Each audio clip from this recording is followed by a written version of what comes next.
was baseball mad, had the fever and had it bad, just to root for the hometown crew every... I think that most visitors assume that when you curate an exhibition of this scale, that the way the process works is this, right? You have the curator at the museum who's an expert on this topic, and therefore they curate an exhibit. And sometimes it works that way, but not always. At least in my case, it certainly hasn't always worked that way. Very often, you kind of have an idea or a germ for an exhibit that you want to put together, and that's when you'll kind of learn about it and do the process of research. So frequently, one way I like to approach it sometimes is to pick a topic I want to learn more about and commit myself to curating an exhibition about it, and then you will be on a crash course and learn a lot about that topic in a short period of time. So I was certainly a casual baseball fan when I had the idea of putting together a baseball exhibit, but I was not and am still by no means an expert on the sport's history.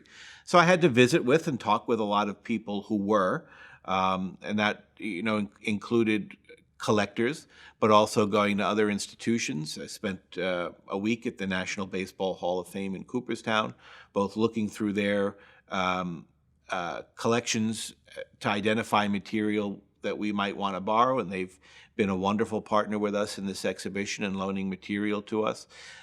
Visiting with private collectors, like our honorary advisor, Stephen Wong, and others.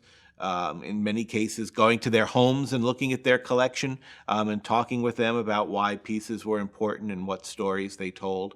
And then when it came down to actually writing the script for the exhibit, that's sitting with a lot of the great books that have been written on the history of baseball. And baseball is kind of unique among sports in that it really does have this whole literature around it.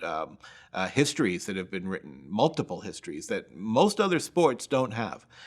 You'd be lucky to find maybe 10 or 12 really good scholarly books, say on the history of, hockey or lacrosse or basketball, something like that. But baseball has whole societies of people who do nothing but research and write about it, and shelves worth of books. So it of all the sports, it does seem to lend itself to that type of research and writing.